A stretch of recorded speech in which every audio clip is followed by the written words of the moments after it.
अनुसूचित जाति व जनजाति के लोगों को पुनः उप वर्गीकृत सब क्लासिफिकेशन अर्थात सब क्लासिफिकेशन किए जाने को मान्यता प्रदान की गई है,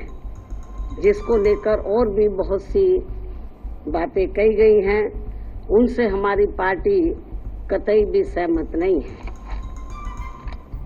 और अब माननीय सुप्रीम कोर्ट ने अपने 1 अगस्त 2024 के इस निर्णय से 20 वर्ष पूर्व दिया गया निर्णय, जो सन 2004 में 5 न्यायाधीशों की संवैधानिक पीठ द्वारा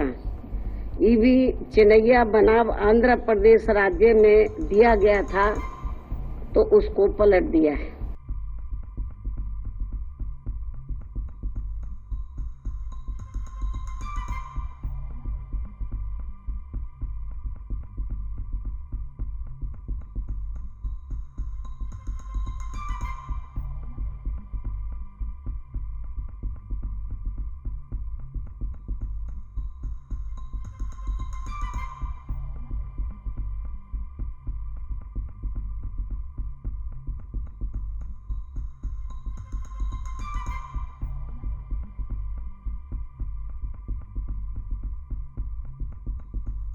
माननीय सुप्रीम कोर्ट के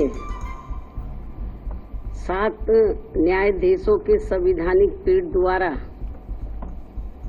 अभी हाल ही में 1 अगस्त 2024 को देश में अनुसूचित जाति व अनुसूचित जनजाति के आरक्षण के संदर्भ में जो एक अति महत्वपूर्ण निर्णय दिया गया है, तो उसके संबंध में अपनी पार्टी की प्रतिक्रिया जाहिर करने के लिए बुलाई गई है, जिसमें अनुसूचित जाति व जनजाति के लोगों को पुनः उप वर्गीकृत सब क्लासिफिकेशन अर्थात सब क्लासिफिकेशन किए जाने को मान्यता प्रदान की गई है, जिसको लेकर और भी बहुत सी बातें कही गई हैं। उनसे हमारी पार्टी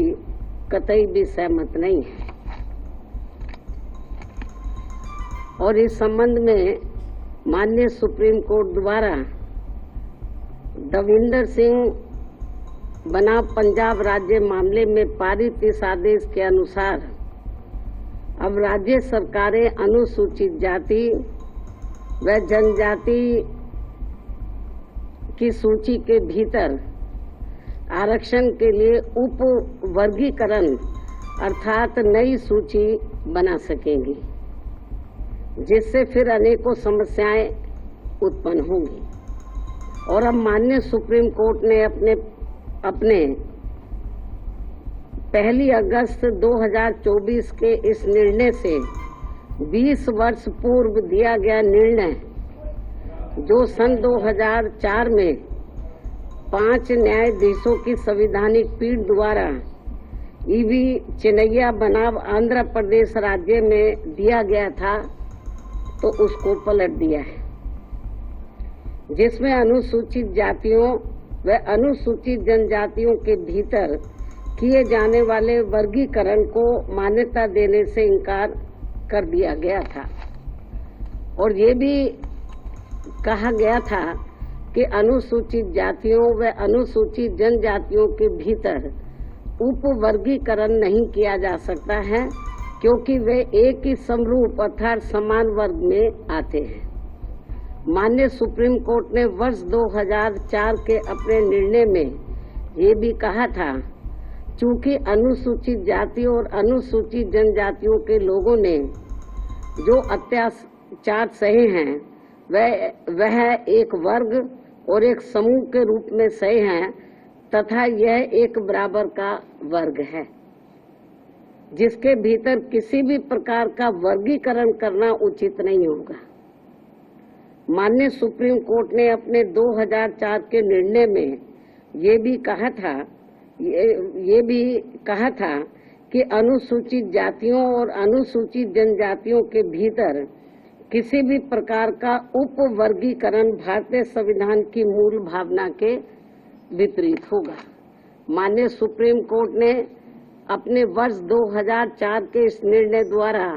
समानता के अधिकार का उल्लंघन करने के कारण आंध्र प्रदेश सरकार द्वारा पारित आंध्र प्रदेश अनुसूचित जाति अधिनियम 2000 को भी रद्द कर दिया था। अपने 2004 के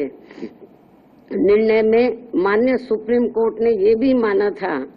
कि ये वर्गीकरण इन जातियों के भीतर अलग अलग व्यवहार करके समानता के अधिकार का उल्लंघन करेगा।